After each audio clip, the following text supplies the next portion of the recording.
बिस्मिल्लाहिर्रहमानिर्रहीम। नाज़रीन अस्सलाम वालेकुम, मैं हूं इमरान वसीम। नाज़रीन, पिछले चंद घंटों में जो अहम डेवलपमेंट्स हुई हैं उन तमाम ख़बरों की डिटेल इस प्रोग्राम में आप नाज़रीन की खिदमत में पेश करेंगे।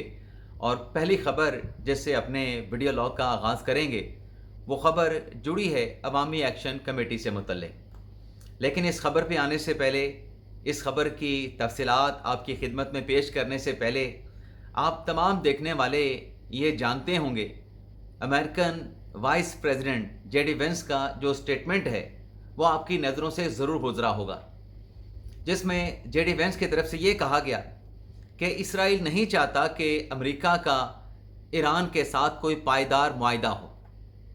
इसराइल ईरान के साथ होने वाले मुआहदे को सबूताज करता है। अब ये स्टेटमेंट अमेरिकन नायब सदर ने दिया है, यानी वो कह रहे हैं कि इसराइल का जो किरदार है, जो मामलात अमेरिका के ईरान के साथ चल रहे हैं उसमें इसराइल का नेगेटिव रोल है। इसी किस्म का मामला अवामी एक्शन कमेटी के साथ भी है। अवामी एक्शन कमेटी में भी ऐसी मनफी सोच रखने वाले एलिमेंट्स मौजूद हैं जो नहीं चाहते कि इस मसले का पुरअमन हल निकले। अब अवामी एक्शन कमेटी की तरफ से जो एक अलामिया जारी किया गया जिसमें यह कहा गया कि मुज़फ़्फ़राबाद की जानिब जो लॉन्ग मार्च था उसे 21 जुलाई तक मौखर किया जाता है। लेकिन साथ में ये कहा गया कि कलदम तंजीम की तरफ से फील्ड मार्शल आसिम मुनीर को एक ख़त लिखा गया। उस ख़त पर फील्ड मार्शल आसिम मुनीर ने अपना एक नुमाइंदा उनके पास मुज़ाकरात के लिए भेजा है। हमने प्रीवियस व्लॉग में इस नुक्ते पे बात की थी कि पिंडी की तरफ से अवामी एक्शन कमेटी के इस एलामिया पर कोई रद्द अमल नहीं आया है। लेकिन जिस शख्स का नाम लिया गया जो कि ओवरसीज़ फाउंडेशन के सरबराह हैं सैयद कमर रज़ा, उनका वजाहती बयान ज़रूर सामने आया है। अब कमर रज़ा साहब का ये कहना है कि चूँकि उनके पास ओवरसीज़ की वजारत है और अवामी एक्शन कमेटी में या उनसे वाबस्ता जुड़े जो लोग हैं वो भी ओवरसीज़ पाकिस्तानी हैं और ओवरसीज़ पाकिस्तानियों की फलाह जो है कमर रज़ा साहब कहते हैं कि मेरी जिम्मेदारी है। तो मसले के हल के लिए उन्होंने कहा कि मैंने नेक नीयती के साथ राब्ता किया था और राब्ता करने का मकसद ये था कि जो मसाइल हैं उनका पुरअमन तरीके से हल तलाश किया जाए। और साथ में कमर रज़ा साहब ये भी कहते हैं कि पुरअमन हल की तजावीज़ पर अवामी एक्शन कमेटी के लोगों की तरफ से मुस्बत रद्दअमल दिया गया। लेकिन साथ में कमर रज़ा साहब ये भी कहते हैं कि कुछ ऐसे शरपसंद मनफी सोच रखने वाले अनासर हैं जो सस्ती मीडिया की शोहरत के लिए इस किस्म के हथकंडे इस्तेमाल करते हैं। मैं वहाँ पर अपने इदारे के तौर पे गया था, ओवरसीज़ फाउंडेशन के सरबराह के तौर पे गया था, मैं किसी तीसरे इदारे की वहाँ पर नुमाइंदगी करने नहीं गया था। और प्रेस रिलीज में कमर रज़ा साहब की तरफ से कहा गया कि जो हकाइक हैं उन्हें मसख किया गया है। तो वो जो अलामिया जारी किया गया उसके बाद कमर रज़ा साहब का जो वजाहती बयान है, तो अवामी एक्शन कमेटी के ऐसे नेगेटिव जो एलिमेंट्स हैं उनके पल्ले या उनके हाथ क्या रह जाता है? उनकी इज़्ज़त में इजाफा हुआ है या उनकी रही सही जो इज़्ज़त थी वो भी मलिया मेट हो गई है। अब चूंकि हम ओवरसीज़ पाकिस्तानियों का जिक्र कर रहे थे, ओवरसीज़ की जो अथॉरिटी है, फाउंडेशन है, उसके सरबराह का जिक्र कर रहे थे कमर रज़ा साहब, तो एक और ओवरसीज़ पाकिस्तानी भी हैं जिनका नाम है जावेद इकबाल राठौर साहब। जावेद इकबाल राठौर साहब ने इमरान खान साहब के मामले पर एक कदम उठाया है और इन्होंने, जावेद इकबाल साहब ने, एक वकील हैं अब्दुल रज़ाक खान साहब, उनकी खिदमात भी हासिल की हैं। और साथ में जनाब जावेद इकबाल साहब ने अपने वकील अब्दुल रज़ाक के ज़रिए Lahore high court Rawalpindi bench से रजू भी कर लिया है।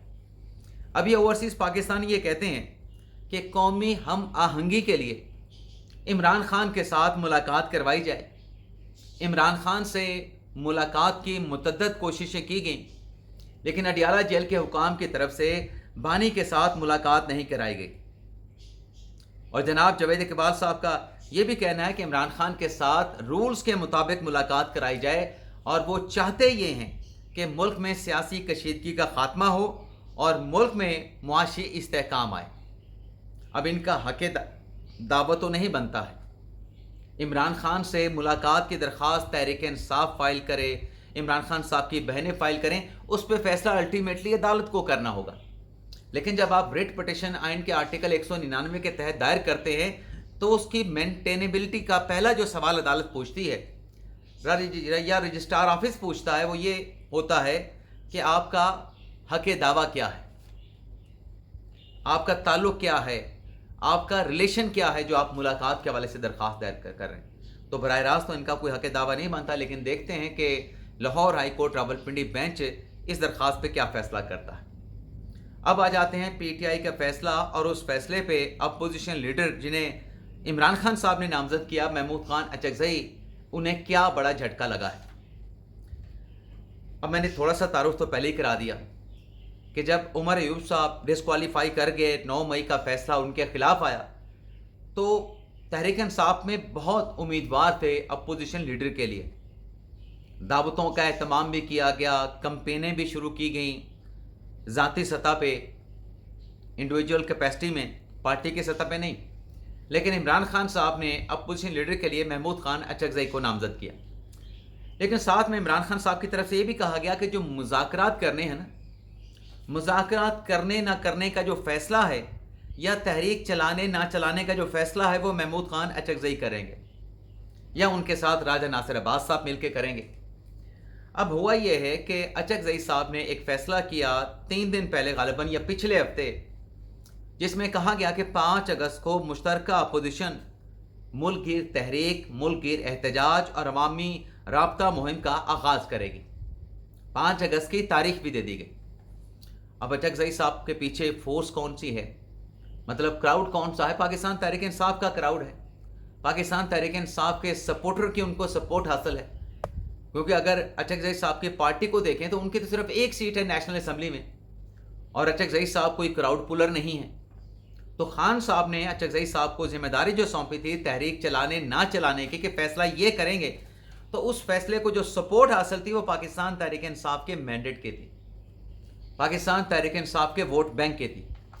اب ایک طرف اچکزئی صاحب نے اناؤنسمنٹ کر دی ہے، دوسری طرف پاکستان تحریک انصاف کی پارلیمانی پارٹی کا اجلاس ہوا ہے، اور پارلیمانی پارٹی کے اجلاس میں جتنے بھی ارکان اسمبلی ہیں ان کی اکثریت کی طرف سے یہ کہا گیا کہ عمران خان صاحب کی رہائی کا معاملہ ہو یا جتنے بھی مسائل پاکستان تحریک انصاف عمران خان صاحب کی فیملی کو درپیش ہیں، اس پر کوئی تحریک چلانے کی بجائے 5 اگست کو احتجاج کیا جائے، احتجاج کے لیے جلسہ منعقد کیا جائے، اور وہ جلسہ کر کے اس معاملے کو یہیں پہ ختم کر دیا جائے۔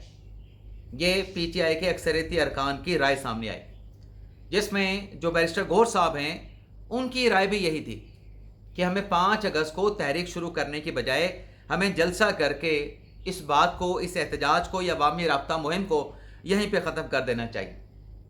اب جب پی ٹی آئی کی اکثریت محمود خان اچکزئی صاحب کے ساتھ چلنے کے لیے تیار نہیں، تو عمران خان صاحب نے جو مینڈیٹ ان کو دیا ہے تحریک چلانے نہ چلانے کا، مذاکرات کرنے نہ کرنے کا، تو پی ٹی آئی کے اس فیصلے کے بعد اچکزئی صاحب کی اپنی پوزیشن کیا باقی رہ جاتی ہے؟ یا ان کے پاس جو طاقت تھی پی ٹی آئی کی، وہ طاقت تو پھر پارلیمانی اکثریت نے یہ فیصلہ کر کے اچکزئی صاحب کے پیچھے سے کھینچ لی ہے، یا ان کے پاؤں کے نیچے سے زمین کھینچ لی ہے۔ اب وہ کیا تحریک چلائیں گے عمران خان کے مینڈیٹ کے مطابق؟ حکومت کے ساتھ مذاکرات کا کیا فیصلہ کریں گے؟ اگر پی ٹی آئی کی پارلیمانی پارٹی اس قسم کے فیصلے کرے گی اچکزئی صاحب کے فیصلے کے اگینسٹ جا کے، تو اچکزئی صاحب کو پارلیمانی پارٹی کے اس اجلاس کی جو اندرونی کہانی سامنے آئی ہے اس سے ڈیفینیٹلی ان کو بڑا زوردار دھچکا لگا ہوگا کہ یہ میرے ساتھ کیا ہوا ہے۔ عمران خان نے تو مجھے یہ ذمہ داری دی تھی، اس ذمہ داری کو دیکھتے ہوئے میں نے 5 اگست کی تاریخ کا اعلان کر دیا، لیکن پی ٹی آئی کے پارلیمانی لوگ جو ہے پیچھے ہٹ گئے۔ اب مریم نواز کے سرپرائز پہ آ جاتے ہیں۔ ناظرین، اس وقت اگر ہم 4 صوبوں کے وزراء اعلیٰ کی بات کریں تو مریم نواز صاحبہ نے عہدہ سنبھالنے کے بعد پنجاب میں بہت عوامی منصوبے جو ہے وہ شروع کیے ہیں۔ اب آج مریم نواز صاحبہ نواز شریف کے نام سے بنے عارف والا میں ایک سکول کا افتتاح کرنے گئی تھی، اور جب ہیلی کاپٹر پہ وہاں پہ پہنچی تو ہیلی کاپٹر کی جو हवा थी उससे नीचे दीवार गिर गई जिस जगह पे उनका हेलीकॉप्टर जो है वो लैंड करवाया जा रहा था। इस मामले की भी तहकीकात हो रही हैं कि दीवार क्यों गिरी। लेकिन इसी जगह पे आरएफ वाला में एक छोटी सी तकरीब या जलसे से खिताब करते हुए मरियम नवाज साहब ने कहा कि पंजाब के में 300 जदीद स्कूल बनाए जाएंगे और हर तहसील सतह पे Nawaz Sharif school of ambience के नाम से इदारा बनेगा और वहाँ पे तुलबा को 1 लाख इलेक्ट्रिक मोटरसाइकिल दिए जाएंगे, 1 लाख पंजाब के स्टूडेंट्स को लैपटॉप दिए जाएंगे, पंजाब के स्टूडेंट्स को 50,000 स्कॉलरशिप दी जाएंगी। ये तो स्टूडेंट्स के लिए, उनको इनकरेज करने के लिए मरियम नवाज साहबा के ऐलान थे। लेकिन साथ में उन्होंने ये भी कहा कि पंजाब में जो इलेक्ट्रिक बसें हैं मज़ीद 1500 बसें मंगवाई गई हैं और 5 सालों में जो टेन्योर है मुस्तफा नवाज का पंजाब में, उसमें 5000 इलेक्ट्रिक बसें, ग्रीन बसें जो हैं पूरे पंजाब में चलाई जाएंगी। तो इस किस्म के अवामी मंसूबों का मुकाबला क्या खैबर पख्तूनख्वा कर सकता है? क्या सिंध कर सकता है? बलूचिस्तान कर सकता है? अब कर सकता है, नहीं कर सकता, लेकिन मुकाबले की सोच ज़रूर होनी चाहिए, मुकाबले का जज्बा ज़रूर होना चाहिए। सिंध हुकूमत ने कुछ इलेक्ट्रिक बसें कराची में शुरू की हैं, शायद हैदराबाद में भी शुरू की हैं, लेकिन जितने बड़े लेवल पे अवामी सहूलियात के लिए मरियम नवाज साहबा की तरफ से, उनकी हुकूमत की तरफ से ऐलानात और अमली इक़दामात नज़र आ रहे हैं, वो बाकी सूबों में नज़र नहीं आते। यानी तरक्याती मंसूबों का, अवामी मंसूबों का अगर दीगर सूबों के साथ कंपैरिजन, मुकाबला किया जाए तो तीनों सूबों को मिलाकर भी, खैबर पख्तूनख्वा, बलूचिस्तान और सिंध को मिलाकर भी मरियम नवाज का सूबा पंजाब जो है वो आगे नज़र आता है। अब नाज़रीन बात कर लेते हैं मुख्तसर सी पहले वो जो हमारे एंकर साथी हैं रेहान तारक, जिनका फिजिकल रिमांड के बाद उनको जुडिशल कर दिया गया था और फिर उनकी दरख्वास्त ज़मानत अदालत में दायर की गई थी। तो आज लाहौर के जुडिशल मजिस्ट्रेट नईम भट्टू साहब की अदालत में उनकी दरख्वास्त ज़मानत पे समाअत हुई है और अदालत में मियां दाऊद साहब ने दलाइल दिए रेहान तारक की ज़मानत के लिए, जिसमें उनकी तरफ से कहा गया कि जितनी भी दफ़ात लगाई गई हैं रेहान तारक के ख़िलाफ़ वो तमाम काबिल ज़मानत हैं, तो लिहाजा मौक्कल की ज़मानत मंजूर की जाए। लेकिन प्रोसिक्यूशन की तरफ से, NCCI की तरफ से जो अदालत को असिस्टेंस दी गई, उसके बाद अदालत ने इन दोनों जानिब के दलाइल सुने और उसके बाद अदालत ने रेहान तारक की दरख्वास्त ज़मानत को मुस्तरद कर दिया। यानी ज़मानत नहीं दी गई, अब रेहान तारक को अपनी लीगल टीम के ज़रिए एपलेट फोरम पर ज़मानत के लिए रजू करना पड़ेगा। अब नाज़रीन बात कर लेते हैं ईरान अमेरिका जो कशीदगी बढ़ी है। वैसे तो स्विट्ज़रलैंड में होने वाली मफाहमती याददाश्त और उस पर सिग्नेचर के बाद ये कशीदगी नहीं होनी चाहिए थी, लेकिन ये कशीदगी क्यों हुई? ये मामलात ईरान अमेरिका के दोबारा क्यों भड़क उठे? इस पर American vice president JD Vance का जो स्टेटमेंट है वो आंखें खोल देने के मुतरादिफ है, जो ये कहते हैं कि इसराइल नहीं चाहता कि ईरान अमेरिका का मुआहिदा हो और एक भारी कंपेन चलाई गई गैर मुल्की असर व रसूख के साथ, जिस पे भारी पैसा खर्च किया गया। मकसद ये था कि मामलात ईरान अमेरिका में तय पा ना सकें। अब ये अमेरिकन वाइस प्रेसिडेंट कह रहे, ना मैं कह रहा हूं ना कोई और कह रहा है। तो जब ये कंपेन चल रही होगी, उसमें हैवी इन्वेस्टमेंट भी की गई होगी, तो फिर कैसे हो सकता है? मुआहिदे को सबताज करने वाले तो बहुत लोग हैं और वो अब भी कोशिशों में हैं। और JD वेंस ने यह भी कहा कि इसराइल का मकसद सिर्फ एक है कि ईरान पर मुसलसल बमबारी की जाए। वो कहते हैं कि अगर ईरान में रजीम चेंज करना है तो ये उनके अवाम का फैसला है, हम तो वहाँ पे रजीम चेंज नहीं कर सकते। और जो ज़मीनी फ़ौज उतारने का सदर ट्रंप का बयान था, उसके अगेंस्ट जाके JD वेंस ने कहा कि ईरान में कोई ज़मीनी फ़ौज नहीं उतारी जाएगी। लेकिन इस कशीदगी में ईरान ने भी एक बड़ा कदम उठाया है और उसे इंटरनेशनल मीडिया पे रिपोर्ट किया गया है कि बाबुल मंदब को बंद करने के लिए, पहले तो आपने हुरमस की बात होती थी, अब बाबुल मंदब की बंदिश के हवाले से ईरान ने यमन के हौसियों को पैगाम दे दिया है और वहाँ पे बाबुल मंदब पर मिसाइल और ड्रोन्स लगा दिए गए हैं। ये इंटरनेशनल मीडिया रिपोर्ट कर रहा है। तो पहले दुनिया आपने हुरमस की बंदिश को रो रही थी, अब बाब मंदब की बंदिश को भी रोएगी। तो मामलात कहाँ पे जाएंगे? दुनिया पर जो माशी बोझ है उसमें कितना इजाफा होगा जब दो रास्ते, पहले अपना हुर्मस अब बाबुल मंतब अगर बंद हो जाएंगे तो जो तेल की ज़रूरत हैं दुनिया के ममालिक की वो कैसे पूरी होंगी, कीमतें और ऊपर चली जाएंगी। लेकिन पाकिस्तान के दफ्तर खारजा ने आज भी ये बयान दिया है कि अमन की कोशिशों से पाकिस्तान दस्तबरदार नहीं हुआ है। आज अगर कशीदगी है अमेरिका ईरान के माबैन, दोनों ममालिक अगर इस कशीदगी को ख़त्म कर देते हैं तो अमन की तरफ वापस आने का जो रास्ता है वो वही मफाहमती याददाश्त है जिस पर पाकिस्तान की सालसी में, कतर की सालसी में दस्तखत हुए थे।